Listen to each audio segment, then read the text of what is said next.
Él es Bachelor in Arts and Political Science and Economics de York University, Toronto, en Canadá.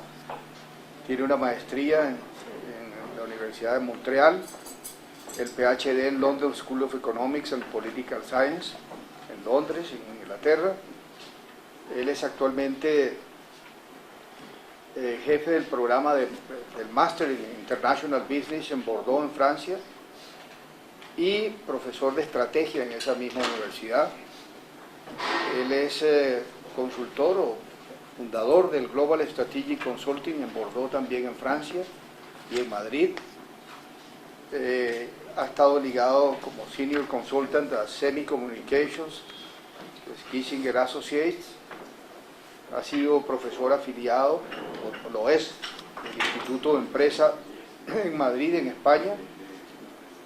Ha sido asesor en la Royal University of Bahrain Business School. Ha sido director de los temas del Centro de Competitividad del Instituto Superior de Estudios en Administración, el IESA, en Venezuela. Director del Nicho EY Corporation, también en Caracas. Senior Analyst en el Robert Fleming y compañía en London, en el Reino Unido. Fue analista en el Strategic Planning Unit en Petróleos de Venezuela, PDVSA, y director en el Ministerio de la Presidencia en Caracas, en Venezuela. Tiene numerosas publicaciones, conferencias y desde luego afiliaciones. Y bueno, vamos a escucharle pues una interesante exposición sobre un tema nuevo, un tema de internacionalización de empresas petroleras en mercados emergentes. Así que bienvenido, César, y vamos todos. Muchas gracias, Pedro, muchas gracias. Bueno, es un placer estar aquí de nuevo. Estuve el año pasado invitado por la universidad y por el doctor Carmona para ver una charla, también un desayuno que hicimos aquí, sobre otro tema que tenía que ver con los fondos petroleros, la gestión de los recursos petroleros en diferentes países, comparando un poco lo que se hacía en Alaska, en Noruega, en Alberta y otros modelos también. Entonces, obviamente, este año no iba a repetir el mismo tema. Los temas petroleros son temas que a mí me apasionan y he estado trabajando mucho en ese tema desde hace muchos años, como el doctor Carmona leyó un poco en el currículo. Disculpen que tengo un poco de gripe, espero que no pase a peores. Además llegué anoche, un vuelo largo, pero aquí estoy, despierto de las 4 de la mañana, o sea que no estoy cansado, pero bueno, con la diferencia del cambio de horario. Entonces, estaba pensando en plantear otro tema sobre las empresas petroleras chinas, porque hablamos mucho de la incursión, de la participación de las empresas chinas en diferentes sectores y en diferentes países. Entonces, también este último año he estado en China un par de veces, y lo que estábamos comentando antes, es impresionante el desarrollo. Cada vez que uno va, uno deja de ir 6 meses y de repente hay otra ciudad que no estaba ahí 6 meses atrás, o existe la misma ciudad pero ahora tiene 4 millones de habitantes más.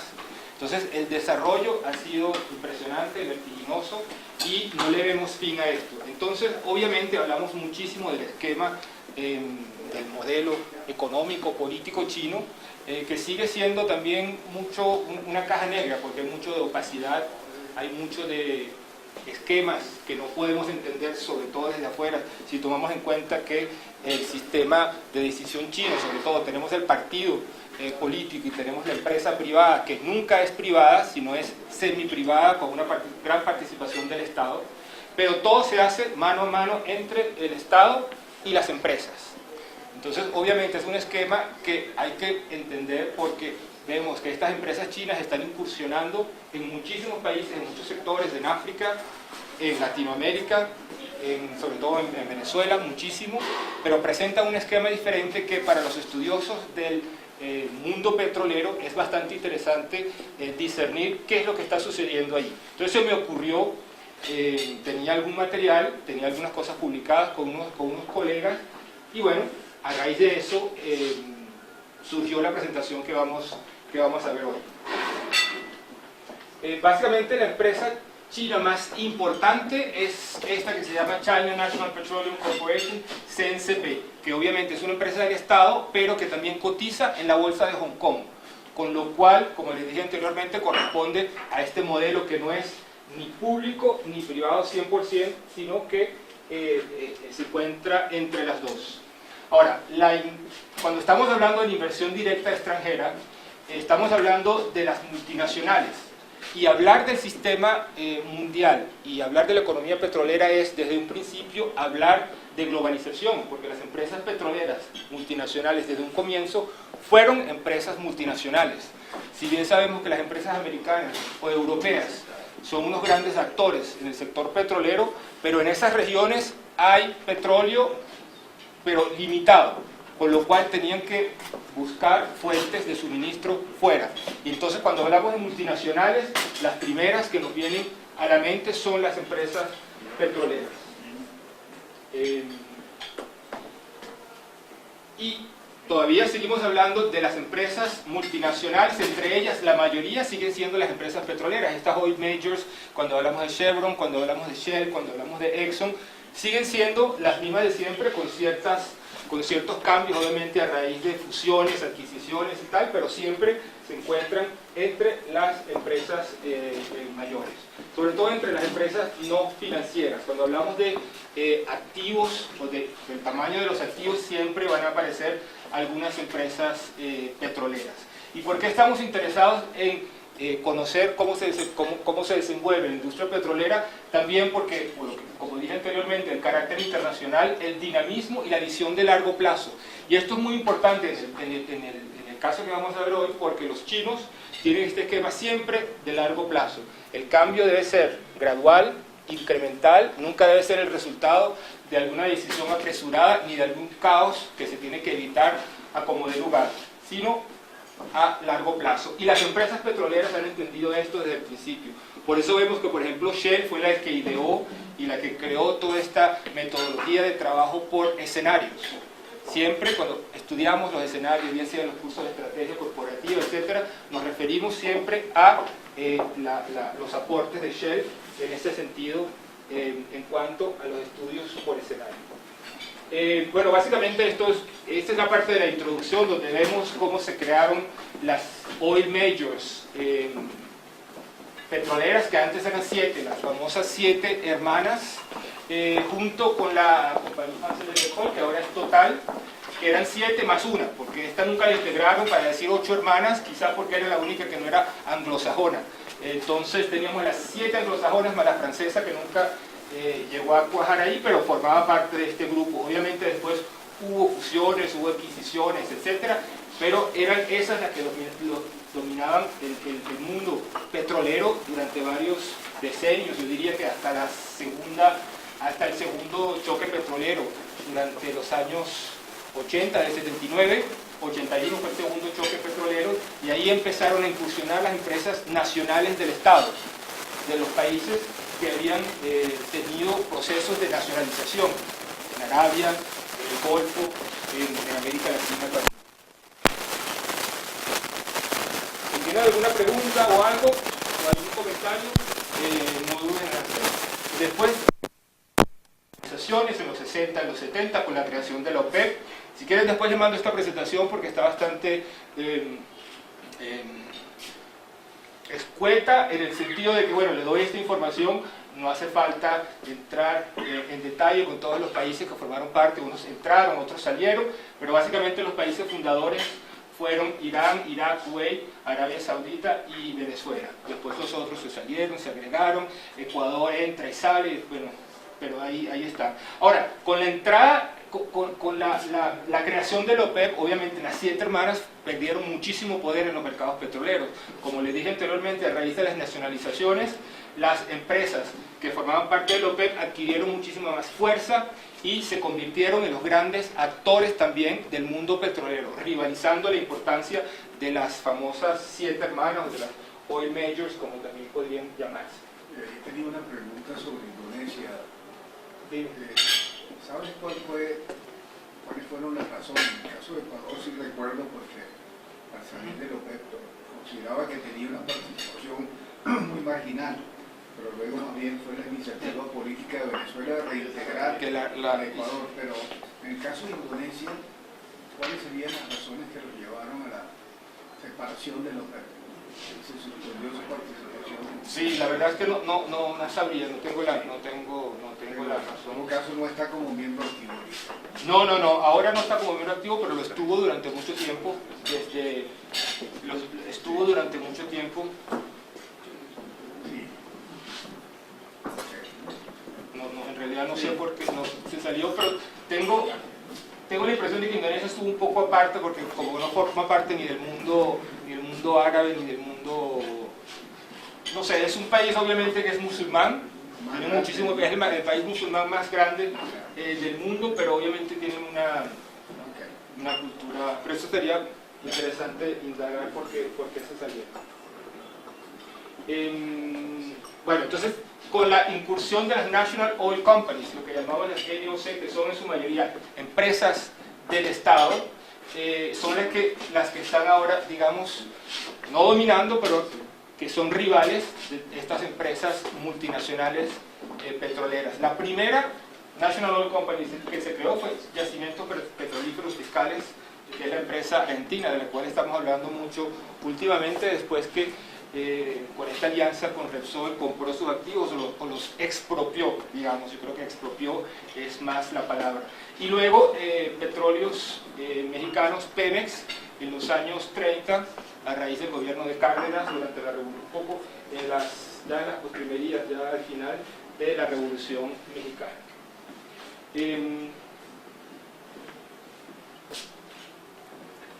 Bueno, como había dicho anteriormente, la importancia de estas National Oil Companies, pero también tenemos otros actores importantes, que los llamamos International Oil Companies, que son empresas independientes, en su mayoría puede ser de países emergentes, pero que son actores muy importantes también.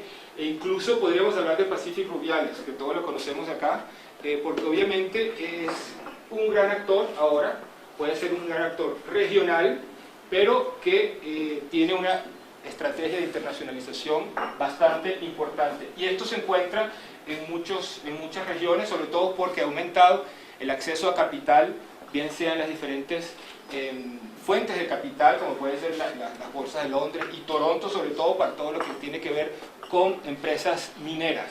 Entonces las International Oil Companies, que pueden venir tanto de países industrializados como de países emergentes, es importante también. Entonces diríamos que tenemos tres actores principales, que serían las empresas multinacionales petroleras que vienen de países industrializados, y a raíz de las diferentes cambios que ha habido con las 7 hermanas y las oil majors, después tenemos las National Oil Companies, que son los pesos pesados también de los países, y que son en su mayoría empresas del Estado y que tienen en su mayoría las reservas, y también tenemos los International Oil Companies, empresas más pequeñas, muy agresivas y que están creciendo muchísimo y también están adelantando mucho lo que es la parte de tecnología, porque en la medida en que son empresas pequeñas van compensando su limitación, digamos, en tamaño con innovación tecnológica. Y esto es muy importante cuando sabemos que tenemos que explorar y explotar petróleo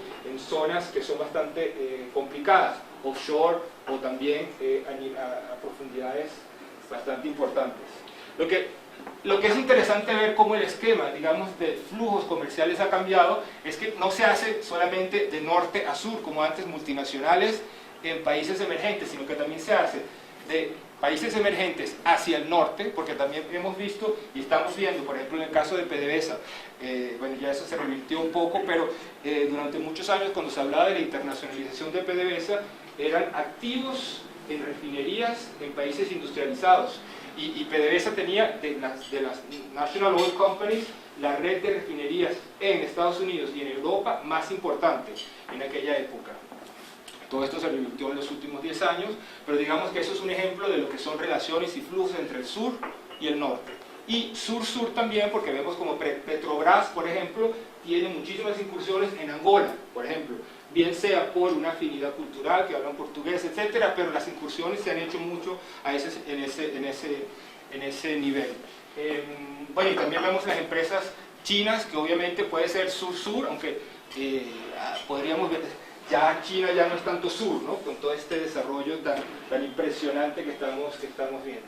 Y entonces asistimos a toda una serie de alianzas, de adquisiciones, de negociaciones entre National Oil Companies e Independent Oil Companies, que es bastante interesante, y digamos que eso es lo que me interesa un poco hacerle seguimiento, porque siempre pensamos en las grandes petroleras, en las National Oil Companies también, pero este tipo de relaciones se ha dejado un poco de lado. Y por ahí se sitúa mi interés y se sitúa el propósito de esta presentación.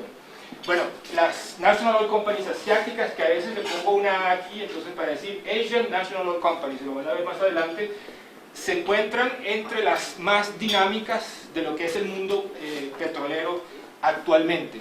Por ejemplo, la empresa de Malasia, que es Petronas, si no me acuerdo, si mal no recuerdo, ha avanzado muchísimo en lo que es tecnología aguas afuera. Y están patentando muchísima tecnología, y eso es bastante importante, porque como les dije anteriormente, están compensando, digamos, a veces ciertas debilidades con avances tecnológicos que para el mundo petrolero son bastante clave para ser más competitivos. A finales del siglo XX, lo que les comenté, bueno, Asia recibía muchísimo flujo, atraía muchísima inversión extranjera. Ahora las inversiones extranjeras están saliendo de Asia hacia otros países, hacia otras regiones, como África, como América Latina, etc. Y Petronas de Malasia ahora es una de las primeras empresas multinacionales más importantes de países emergentes en cuanto al tamaño de sus activos, porque a veces hay unas que se puede comparar a nivel de activos, hay otras que se puede comparar a nivel de tamaño, de infraestructura, nivel de cotización, etcétera, pero a nivel de activos es una de las más importantes y aparece siempre entre las multinacionales más importantes. Bueno, vamos a hablar y hacer énfasis en lo, como les dije anteriormente, en la China National Petroleum Corporation, que es la empresa china más importante del sector petrolero y que, como les dije, también cotiza en la bolsa de Hong Kong, que para ellos Hong Kong es China, ¿no? Pero con un sistema, digamos, dicen dos sistemas, pero en un solo país, básicamente eso, y juegan con esta dualidad un poco esquizofrénica, ¿no? De la parte capitalista, pero a la vez hablan de Marx y hablan de Engels y hablan de Mao y todo esto. Y dije, bueno, ¿cómo se puede analizar esta empresa? Entonces, tomando en cuenta, hay muchas otras empresas petroleras, y cada vez que hago una investigación sobre una empresa petrolera, trato de estudiarla a partir de 4 enfoques: el alcance global en regiones y actividades, hasta dónde llega su alcance, digamos, esa sería la parte de la internacionalización, hasta qué punto va y cuáles son sus actividades, refinación, producción, exploración, etc.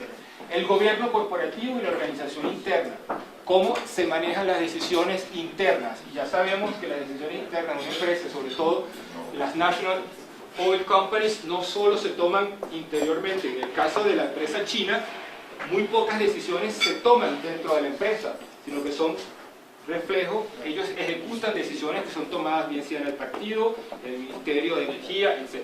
La competitividad comparada, porque siempre tratamos de comparar lo que ellos están haciendo con otras empresas similares, y a nivel de innovación y tecnología, a nivel de las patentes. Después les enseño un gráfico en la que vemos qué tipo de patentes han estado logrando estas empresas, y en los Estados Unidos básicamente tienen un ranking de cuáles son las patentes que van creando las empresas y tal, y ahora se los enseño, y han avanzado muchísimo en este caso, no tanto como las empresas multinacionales, obviamente, tipo de Exxon, Shell, Mobil, etcétera, pero el avance ha sido bastante notorio. Creo que me salté una, básicamente esta. Bueno, un poco de historia de esta compañía. Fue creada en el 88, o sea que básicamente es reciente, como todo en China, que ha sido reciente, pero que ha ido aumentando su importancia de una manera enorme. También hay otra que se llama China Petroleum and Chemical Corporation, más pequeña, que está especializada en el sector aguas abajo. La CNPC incursiona tanto aguas arriba como aguas abajo, mientras que Sinopec es más aguas abajo. Después está la China National Offshore Oil Corporation, que se encarga de la exploración, sobre todo offshore, y posee aproximadamente 15% del mercado chino. Después está otra que es más en la parte de los productos de refinería y petroquímicos, que es Sinochem. Y en el sector de refinación está Sinopec, pero son mucho más pequeñas en comparación con el conglomerado CNCP, que es la que acapara nuestra atención hoy. El gobierno corporativo de estas empresas, bueno, y no solamente de estas empresas, pero las empresas, las National Oil Companies, tienen como particularidad que además de ser eficientes o de tratar de ser eficientes en actividades comerciales, también se les achaca o se les pone o se les obliga a cumplir actividades que no tienen nada que ver con el negocio petrolero, que terminan siendo empresas que tienen que asegurarse del presupuesto nacional, que incursionan en actividades como infraestructura, distribución de alimentos, por ejemplo, y también incursionan en sectores políticos. Entonces tienen esta dualidad, que tienen esta tensión, que tienen que ser competitivas a nivel internacional, porque ahí van a competir con las multinacionales, que ellas son 100% privadas, y entonces por otro lado tienen que cumplir con los requisitos de ser empresas del Estado en sus países, ¿no? El caso, por ejemplo, de PDVSA, que lo conocemos bien, que últimamente está hasta encargada de la distribución de productos alimenticios, ¿no? Entonces es como que si la empresa que debe hacer todo y debe incluso construir escuelas y construir infraestructura. Pero no solamente ocurre eso aquí al lado, sino que ocurre con muchas otras empresas, y en el caso de las chinas también. Por eso vemos que cuando los chinos incursionan en otros países, a veces son ellos los que están construyendo carreteras, autopistas, escuelas, etc. Y no se toma como una debilidad, sino que se toma como una manera de poder entrar en ciertos mercados. Y lo vemos mucho con las empresas petroleras, por ejemplo, europeas, que están tratando de negociar contratos en países africanos. Entonces ellos van a producir petróleo, pagar impuestos y mejorar a lo mejor la infraestructura local. Pero los chinos presentan proyectos como que, bueno, podemos hacer escuelas, podemos hacer estadios, podemos hacer hospitales, podemos hacer todo tipo de cosas. Hacen un package de lo que ofrecen. No solamente petróleo, producir petróleo, sino que también se meten con el desarrollo local, a veces con un impacto también negativo, ambiental, etcétera, y eso lo vamos a ver más adelante. Pero a las empresas europeas o las multinacionales les cuesta competir en ese sentido, porque ellos tienen, digamos que 100% asegurar la viabilidad comercial de sus actividades. Con lo cual, las empresas del Estado pueden tener ese elemento un poco más de competitividad para negociar ciertos contratos.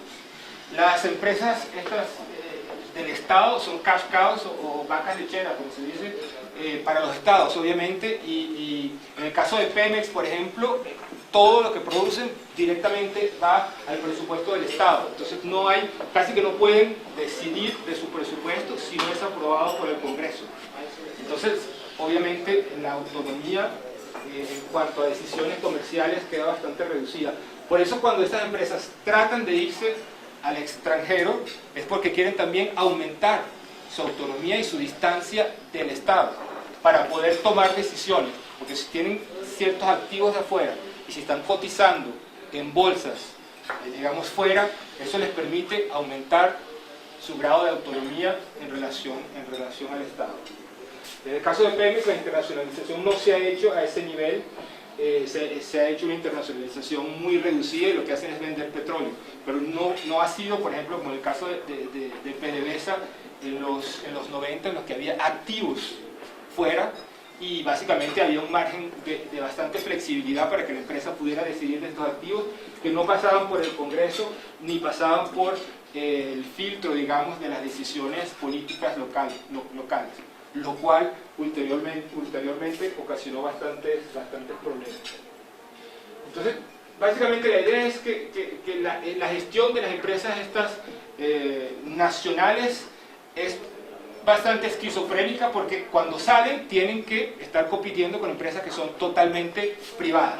Entonces, básicamente esa dualidad les puede incluso restar competitividad en los mercados internacionales. Pero básicamente, y lo que me interesa es ver que a pesar de todas estas presiones que existen sobre estas empresas, están avanzando en cuanto a innovación tecnológica y han desarrollado esquemas de participación en varios mercados que son bastante interesantes y que las hacen más competitivas que las empresas multinacionales. Por eso vemos el auge que han tenido últimamente y sobre todo en mercados emergentes como África y América Latina. Bueno, la empresa esta china, CNCP, que es una de las empresas más grandes chinas obviamente, está monitoreada por lo que ellos llaman el State Owned Asset Supervision y Administration Commission. Básicamente no hay decisiones que se tomen sin el aval del Estado. Y es así como funcionan las empresas chinas del Estado, y ahí podemos incluir también la banca, que son en su mayoría, yo diría 100%, los bancos pertenecen al Estado en China y como que son apéndices, digamos, del banco central. Trabajar en CNCP es, como en otras partes, en otros países también, forma parte, digamos, del ascenso de la carrera de cualquier empleado público, y eso ocurría mucho, por ejemplo, en Francia, antes de que la empresa fuera totalmente privatizada. Todo empleado público que se precie o que quería hacer una carrera importante tenía que hacer su pasantía de unos años en la empresa Elf Aquitaine en aquella época, ¿no? Ahora la cosa ha cambiado totalmente, pero eso en China, siendo 100% del Estado, se da con mucha más, se da muchísimo más. Entonces, básicamente, como les dije anteriormente, la empresa CNCP tiene una filial que se llama Petrochina, que cotiza en la bolsa de Hong Kong. Entonces ahí también tiene, obviamente, otras empresas privadas que son accionistas de la empresa. Entonces también tiene esa dualidad que les especifiqué antes, digamos, de no solamente rendirle cuentas al Estado chino, sino también a sus accionistas, que son muchas empresas que se encuentran cotizando, que se encuentran comprando acciones en la bolsa de Hong Kong. Y entonces es a través de esta filial que ellos hacen inversiones afuera, obviamente. No la hacen a través de CNCP, que tiene su sede en China, sino a través de la filial en Hong Kong, en la que invierten en muchísimos otros países, a partir de la filial de Hong Kong. Esa cotización en la bolsa es para ese 13% o 12,3% de las acciones que no están en manos de CNCP. Sí, para eso. Solo ese 12%. Solo ese 12%, porque obviamente, claro, sigue siendo mayoritariamente del Estado chino. Una pregunta existencial. Sí, todo esto es existencial. Yo fui formado por Exxon Sí. en mis etapas de ingeniero de proceso, pero ellos lo forman a uno ingeniero general. Son capacitaciones extraordinarias. Y lo que Exxon me dio es mucho más de lo que me puede dar la universidad o las varias universidades. ¿Por qué las empresas petroleras nunca hicieron universidades de ellas? Pero ahí no estoy de acuerdo contigo, porque sí han hecho universidades de ellas. Sí han No hecho. oficial, yo diría que más bien extraoficial, pero oficialmente donde formen Bachelor, Master of Science, PhD, no la tienen. Y deberían tenerla porque es mucho el conocimiento. Ahora, lo que yo sé, hay unas que han creado, que lo que llaman universidades corporativas. Sé que PDVSA tenía eso, funcionaba bien, pero obviamente era para estudiar. Bueno, si uno entra ahí es porque está focalizándose en una carrera en la industria petrolera. Entonces ahí puedes hacer, no sé si se hacía el bachelor, no sé si, pero carreras de ingeniería petrolera y tal, sí las podías hacer ahí. Y creo que otras empresas lo tienen también, pero no me viene a la mente ninguna. En el caso de China no me sorprendería que tuvieran algo así, no me sorprendería, de verdad que esa información no la tengo, es un punto importante, porque ellos, ese esquema de que una persona entra allí y digamos hace toda su carrera, su desarrollo profesional dentro de la empresa, lo utilizan en otros sectores también, en el sector de, por ejemplo, de productos de esta empresa Haier, tiene una universidad también, que a lo mejor no es una universidad como tal, pero son cursos de capacitación y tal, que uno entra ahí y te van capacitando. Ahora que si tienen bachelor's, master... De acuerdo con otras universidades. Claro, los... Son autosuficientes. Claro, un poquito prepotentes a veces. Sí, sí, porque siempre se hay ese diatrio entre cuando las universidades quieren cooperar con empresas tan grandes así, que corren el riesgo de ser canibalizadas por la empresa esta grande que las está financiando, entonces se convierte como en apéndice de la empresa. Pero es interesante esta relación que se puede dar entre las dos. Ahora, Petrochina no lo sé, lo voy a averiguar si tienen ese tipo de cosas. No me sorprendería para nada. ¿Okay? La parte, como les dije anteriormente, la parte que me interesa también es ver cuál es el porcentaje que están gastando en investigación y desarrollo estas empresas, ¿no? Para poder rivalizar con las empresas, las oil majors, si podemos decir. En el 2000 las empresas chinas destinaban el 20% de lo que destinaban empresas como Total, ExxonMobil y Shell. Y en el 2008, obviamente, esto aumentó y estamos hablando de 1/3 de lo que las otras empresas invertían. Entonces, claro, tenemos siempre la idea de que los chinos se copian todos, ¿no? Tenemos esta visión y de verdad que copian mucho, copian muchísimas cosas, y dentro de todos los procesos de negociación, de las joint ventures que se hacen entre las empresas que quieren tener relación con empresas chinas para poder acceder al mercado chino, que obviamente es un mercado totalmente impresionante y sin límites, hay siempre esa parte de quién, la tecnología, cómo la vamos a compartir y cómo vamos a proteger nuestro know-how tecnológico. Pero ellos también han desarrollado mucho por su lado, ¿no? Bien sea solos o bien sea inspirándose de otras cosas. La inspiración tiene mucho de copia también, pero en fin, ellos también han desarrollado tecnologías y han innovado en muchos temas, sobre todo en el sector petrolero, y eso es lo que me interesaba ver. Por ejemplo, si lo comparamos con, por ejemplo, Petrobras o Eni o Shell, se ha visto también que este es el tipo de finanzas, perdón. Ya tengo otra que les voy a mostrar a nivel de inversión en investigación y desarrollo. Pero a nivel de, por ejemplo, cómo ha aumentado, ha sido impresionante en un periodo que no son ni siquiera 10 años, ¿no? Petrobras también ha aumentado muchísimo, sobre todo porque ha encontrado petróleo, digamos, dentro del país, aguas afuera, pero dentro del territorio brasileño. Petrochina lo que tiene que hacer es buscar petróleo fuera, y estas dos empresas obviamente buscando siempre petróleo fuera, tanto de Italia como de los Estados Unidos. Pero era para ver un poco el margen de superación que han tenido las empresas chinas, y en especial este caso que nos interesa. A nivel de operaciones, las reservas obviamente han aumentado muchísimo, pero todavía distan mucho de lo que serían las necesidades del mercado chino, obviamente.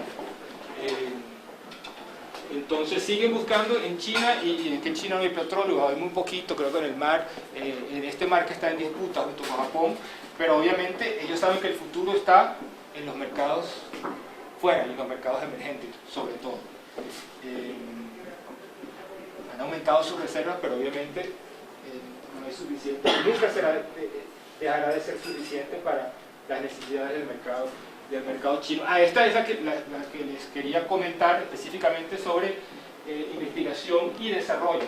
¿Cuánto han estado gastando las empresas del sector petrolero? Empresas del sector petrolero basadas en Estados Unidos, basadas en Inglaterra, en Europa, y en comparación con Petrochina y Petrobras. Esto no fue nada fácil conseguir este tipo de información, y tuvimos que buscar aquí las que le comenté, el índice de las patentes que se registran en los Estados Unidos. Y bueno, cuando comparamos, esto ha sido bastante importante. Si vemos, por ejemplo, Petrobras, la empresa china está casi allí. Por eso, cuando hablábamos de la innovación en tecnología de las empresas de países emergentes, eso es bastante importante. Eso es un dato que tenemos, no solamente están buscando petróleo, pero que están innovando en lo que es tecnología en el sector petrolero, bien sea de extracción como de refinería, de refinación también. Y han estado aumentando obviamente, pero nunca, siempre hay un gap con las empresas americanas, obviamente, que tienen como tradición, o las empresas europeas que tienen como tradición la tecnología, buscar innovación tecnológica. Ahí tienen que mejorar, obviamente, pero sí han ido avanzando en el tiempo. Porque el problema es, claro, la búsqueda de petróleo estamos buscando y estamos tratando de acceder a nuevos mercados petroleros para la explotación, y vamos dejando de lado lo que es la investigación y desarrollo en tecnología. Entonces, esos dos temas a veces es muy difícil llevarlos a la par, ¿no? Entonces, en este caso, las empresas asiáticas han ido mejorando, pero todavía en comparación con las multinacionales les falta mejorar. Esto no quiero indagar en esto, que son como esquemas teóricos de lo que sería la parte de internacionalización. En el sector petrolero se dan, como se dan en otros sectores, hablamos de joint ventures, pero hablamos sobre todo de production sharing agreements. Esto es un tema muy importante cuando tratamos de tener acceso a campos en otros países, ¿no? Entonces esto varía según la legislación local. Y los production sharing agreements son los que suelen utilizarse muchísimo en los acuerdos, los contratos que se hacen entre empresas petroleras y países productores, ¿no? Donde hay una parte donde se toma en cuenta lo que es el cost oil, el profit oil, y también está la parte de las regalías que permite a los estados desde el principio de la exploración, si la empresa gana dinero o no gana dinero, las regalías siempre deben revertirse a los estados donde se produce. Y todo esto, digamos, que formaría parte del Production Sharing Agreement, que eso varía muchísimo de país a país, de zona exploratoria a otra, incluso dentro de un mismo país, dependiendo de si se trata de campos marginales o si se trata de zonas en donde la producción es más complicada que otras. Pero básicamente el PSA se utiliza muchísimo en las negociaciones, en los contratos petroleros, y las empresas chinas también obviamente forman parte de ese esquema.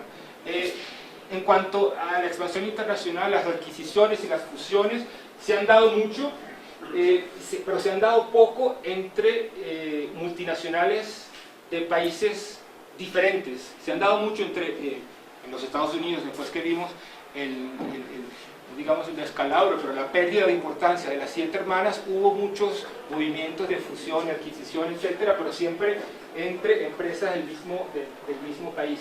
Se dan menos entre empresas de países diferentes. Lo que se ha estado dando ahora, y que se lo comenté al principio, han sido, digamos, que varias empresas pequeñas, independientes, han sido adquiridas por empresas del Estado, tipo PetroChina, ¿no? que han estado comprando o adquiriendo precisamente para paliar sus problemas de tecnología, comprando empresas más pequeñas, pero que tienen mayor competitividad en cuanto a innovación tecnológica. ¿Okay? ¿Y en qué partes ha incursionado CNCP? Obviamente en empresas, en países sobre todo como Sudán, Kazajstán, Venezuela, y en la mayoría de los países africanos que producen petróleo, con toda esta problemática que vamos a ver ahora de la transparencia y todo lo que es la política local, que ellos no tienen miramientos en realidad en invertir en países considerados no democráticos, y que las empresas multinacionales, los organismos multinacionales, por las Naciones Unidas, etcétera, siempre están monitoreando, porque ahí la democracia como que está en peligro, ¿no? Entonces, con lo cual se les reprocha muchas veces de estar cooperando, haciendo como que fomentando las prácticas no democráticas en esos países, con lo cual a ellos en realidad no forma parte de su esquema, pero que impide que empresas europeas y empresas americanas incursionen en esos mercados. Bueno, básicamente esto es lo que han estado haciendo fuera. tiene 65 proyectos energéticos en 26 países, aumentando sus reservas de 400 millones de toneladas a 1.000 millones de toneladas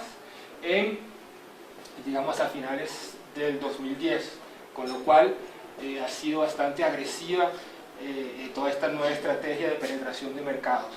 En mayo del 2008, Chile y Venezuela firmaron un acuerdo para desarrollar conjuntamente petróleo pesado en la faja del Orinoco, ¿no? dentro de este esquema de cooperación que China les presta dinero por acceso a producción en campos difíciles, ¿no? Y no solamente dinero, pero también creación de cierta infraestructura. Bueno, y básicamente esto es viendo dónde están, en Rusia, en China, que es la primera vez que una empresa no china incursiona en el mercado refinero de Japón, que ha sido siempre un mercado muy cerrado a las empresas chinas. Pero las incursiones que se están haciendo merecen la pena mencionarlas porque son bastante trascendentes en este momento, ¿no? Que esta penetración que está haciendo China en muchos países van de la mano de CNCP como empresa la más agresiva en cuanto a penetración internacional. Pero a pesar de eso, obviamente todavía no pueden rivalizar la presencia de multinacionales que se crearon desde el comienzo, que ya llevan décadas en una participación internacional intensa. Ahora, para medir la internacionalización de las empresas, obviamente se utilizan varios criterios. Entonces utilicé aquí varios, digamos, el índice de transnacionalización, que puede ser cuántas empresas y cuáles son las actividades que están afuera. Y esos índices existen, sin ponerse uno como a medir cuántas adquisiciones han hecho fuera, cuántas exportaciones han hecho fuera y tal, pero si utilizamos estos criterios y los comparamos, por ejemplo, CNCP, de tener muy poco, casi nada, en el 99 pasó a tener este número. Estos son clasificaciones, ¿no? Esto dice que por detrás, obviamente, hay muchísimo movimiento en cuanto a flujos de inversión extranjera. Shell y Eni obviamente siguen siendo mucho más internacionales que CNCP o que Petrobras. Siempre trataba de poner una empresa, Petrobras, que bastante interesante, que sigue siendo del Estado, pero que tiene mucha participación de capital privado y que ha ido progresando muchísimo, no solamente porque encontró petróleo en Brasil, sino porque ha ido mejorando su desempeño en cuanto a capacitación, en cuanto a innovación tecnológica. Hay unas que cotizan fuera, obviamente. En el 99, por ejemplo, CNCP no tenía nada, ahora lo hace gracias a la cotización que hace en Hong Kong. Entonces todas cotizan fuera también en una parte, que propiedad extranjera como tal, bueno, ninguna de estas, esta sí y esta sí, pero no obtuvimos los datos. ¿Cuántos directores son extranjeros y cuántos gerentes son extranjeros, ¿no? Estamos hablando de directores a alto nivel, ¿no? Obviamente las empresas americanas tienen mayores directores, sobre todo gerentes internacionales. Había otra que decía cuántos, por ejemplo, porque la internacionalización no se mide solamente por cuántos son extranjeros, sino cuántos han tenido una educación fuera. Porque una persona puede tener un pasaporte de otro país, pero de lo que se trata es de que las personas hayan tenido cierto tipo de experiencia en el extranjero. Y obviamente las empresas chinas todavía no tienen ese nivel de exposición en el extranjero como pueden tener las otras empresas. ¿Okay? Yo les mando esto después si quieren para que vean un poco y comparando ese tipo de datos. Las motivaciones e implicaciones de la expansión internacional. Bueno, básicamente lo que podemos decir es que no hay tanta diferencia. Anteriormente dije que para los ejecutivos de unas empresas nacionales, tener una exposición internacional, poder manejar unos activos fuera, les permite una gran autonomía en cuanto a decisiones. Con lo cual, eso no cambia con las motivaciones de los ejecutivos de empresas independientes, que ellos de por sí no tienen, digamos, esas ataduras con el Estado que tienen las empresas del Estado. diversificación internacional permite esta autonomía gerencial y consolidar la independencia a todo nivel. Y básicamente eso es lo que permite la internacionalización. Y no vemos una diferencia entre qué anima a los ejecutivos de una empresa y otras, ¿no? Las empresas manejan criterios para irse fuera, obviamente capacidades técnicas. Mucho de lo que tengan que ver es toda la red de refinerías que tengan. Obviamente el petróleo, la calidad del petróleo necesita un tipo de estructura refinera diferente. Entonces eso, si ellos poseen una red de refinerías en sus países que producen o que refinan petróleo pesado, obviamente la decisión de ir a países que poseen este tipo de petróleo es importante. La competencia, obviamente eso es un móvil para irse fuera. El análisis del riesgo político, eso lo manejamos con escenarios, puede ser, o hay países que presentan mayor riesgo, pero los intereses son bastante interesantes porque obviamente tienen bastante petróleo y reservas petroleras, y la autonomía en el proceso de toma de decisiones, como les dije anteriormente. Ahora, básicamente las empresas nacionales petroleras, National Oil Companies, sobre todo las empresas asiáticas, son muy controversiales en el tema de que van mucho a países que son poco democráticos. Entonces se les imputa, se les reprocha el tema de que están fomentando, digamos, prácticas no democráticas en diversos países.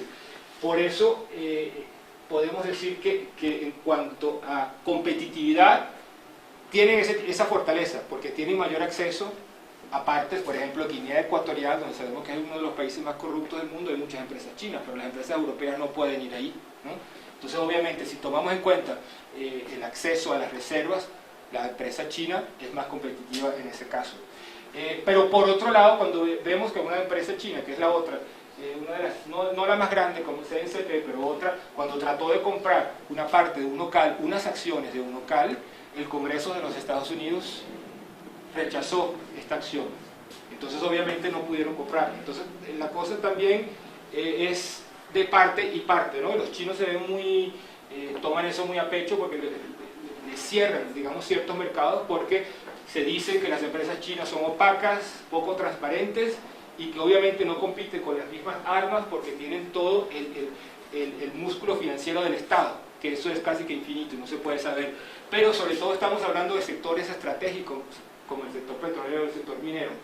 Entonces obviamente en este caso esta incursión que querían hacer en los Estados Unidos no funcionó, y creo que terminaron luego vendiéndosela a Chevron, esa parte de, eran algunas acciones, no eran muchas tampoco, no era ni siquiera no llegaba al 10%, fueron vendidas a Chevron. Entonces de parte y parte funciona, digamos, este temor ante estas prácticas que no son transparentes, ¿no? Quería enseñar una cosa, ya está pasando mucho el tiempo. Cuando las empresas incursionan en países, digamos, con instituciones que no son muy fuertes o que son instituciones débiles, obviamente el sector petrolero hace que las desigualdades macroeconómicas se fortalezcan.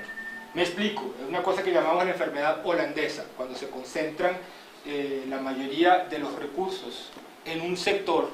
Esto crea un impacto negativo en el resto de los sectores económicos, bien sea en la agricultura, sobre todo en la agricultura, porque obviamente el boom petrolero tiende a encarecer el valor de la moneda, con lo cual la competitividad de los otros sectores se ve quebrantada, y lo podemos ver en Colombia, lo podemos ver en otros sectores, que de lo que se trata es como que disminuir el impacto negativo de un nuevo sector que está en auge, bien sea el petrolero, bien sea el sector minero, bien sea el sector del caucho, como fue en el siglo XIX en Brasil, pero básicamente el sector petrolero, por ser muy intensivo en capital y por ser un sector netamente internacional, cuyos productos se cotizan en los mercados fuera, obviamente esto va a crear unas desigualdades, digamos, en el equilibrio macroeconómico del país, y entonces va intensificar, digamos, las diferencias entre sectores, y no solamente eso, sino las prácticas poco democráticas de muchos regímenes. Y básicamente esto ocurre en países que tienen esquemas débiles. Dime. En el anterior, el último párrafo. ¿Qué dije en el último párrafo? Las experiencias. Me existen grandes inversiones. Adelante, el siguiente. Es el último, el tercero. No, la siguiente no. Es la explotación de recursos. Exacto. ¿Hay experiencias ya de impactos positivos? Hay experiencias, exactamente, hay experiencias positivas, e incluso hay una persona que yo conozco que una vez lo recibimos en el IESA, él estaba haciendo su tesis de doctorado que fue premiada luego, porque obviamente siempre se piensa que las experiencias son negativas, ¿no? Pero este que ahora es profesor en Yale, creo, él trató de demostrar a través de un esquema un poco complejo ahí que no solamente las experiencias son negativas, que hay muchos países que se han visto beneficiados digamos, la explotación del sector petrolero. Pero si no hablamos del sector petrolero, podemos hablar de otros sectores. Hay otros países como los recursos minerales, estamos hablando de minas, en Botswana. Claro, estamos hablando de excepciones y no de cosas generales, pero eso ha sido una bendición. Y por eso a mí me gusta hablar mucho de los fondos petroleros, que ese fue el tema del año pasado, y digamos que yo me he convertido un poco en un... a ver, esto lo tengo más adelante. Los fondos petroleros, yo me he convertido un poco como el abanderado de esto, y es lo que estoy tratando no de vender, pero de hablar mucho de estas cosas, porque eso puede ser una bendición como puede ser una maldición, ¿no? Puede ser una maldición en países que tienen estructuras, que tienen esquemas, instituciones muy débiles, porque de la noche a la mañana se ven con esta bonanza petrolera que no saben cómo administrar, y con el peso en el valor de la moneda, ¿no? Entonces tienes otros sectores que van como drenándose, sobre todo el sector de la agricultura y otros sectores, ¿no? Y va creciendo el sector petrolero, que es lo que llamamos la enfermedad holandesa. Pero por otra parte, puede ser una bendición en la medida en que tú logres controlar eso, diversificar la economía, y las experiencias han sido muy mitigadas, tanto negativas como positivas. Hay países que lo han hecho, el caso de Noruega, Alberta y Alaska, bueno, obviamente esos no son países, son dos regiones de países, pero que han logrado minimizar los efectos negativos de lo que sería la enfermedad holandesa. Pero es en el campo económico y en el medio ambiental que nombrabas allá en el último. En el medioambiental, pero es que no necesitas crear esto. El medioambiental es porque no tienes la regulación, o sea, no necesitas tener un boom petrolero para crear un impacto negativo en el medio ambiente. Puedes tenerlo porque se rompió un oleoducto, por ejemplo, ahí tienes un impacto negativo en el medio ambiente, sin tener un boom petrolero. El problema de la enfermedad holandesa es que tienes el boom petrolero y esto te está afectando otros sectores de la economía porque se encarece el valor de la moneda y porque ese sector se convierte en el más importante, el que va como que atrayendo capital, va atrayendo incluso mano de obra, trata de atraer mano de obra, ¿no? Porque no puede, la mano de obra agrícola no puede traspolarse al sector minero ni petrolero de la noche a la mañana, ni mucho menos, pero te crea una presión enorme sobre tus equilibrios macroeconómicos. E incluso se trata también de minimizar el impacto que esto puede tener si tú tienes instituciones que no son sólidas, que no están consolidadas, que no son fuertes. Los estados se van apropiando de todos estos recursos y estos son cosas cíclicas, ¿no? Estos son fenómenos cíclicos. Al cabo de unos años no tienes ni petróleo ni tienes el dinero, no tienes nada. Por eso es que los fondos petroleros pueden ser una opción, siguiendo el ejemplo de estos países, para mantener una cosa y la otra, ¿no? Puedes crear fondos de pensión para el futuro, pensando en la sostenibilidad, bueno, de estos recursos para el futuro. Ahí está el gran esquema. Por eso toda la parte de las regalías, por ejemplo aquí en Colombia, yo estaba leyendo el esquema de las regalías y tal, hay algunos fondos ahí, pero que eso me hacía pensar un poco en el esquema que ha tenido Alberta, ¿no? Donde crean varios fondos y la distribución regional, equidad, igualdad entre las regiones y tal, y mi preocupación es que básicamente cuando entra tanto dinero en un país, sobre todo en los países nuestros, las necesidades son tantas que tienes presión de muchísimas partes para gastar ese dinero, ¿no? Y cuando tratamos de invertir en sectores porque creemos que van a ser competitivos en el futuro, ahí es donde podemos cometer errores. Y esa es la preocupación, mientras que cuando tenemos un fondo que es bien manejado y cuyo objetivo es crecer y crecer y crecer, eso está indexado con la inflación, etc., te permite mantener ese dinero y gastarlo menos en cosas coyunturales o a corto plazo. Sería más la visión a largo plazo.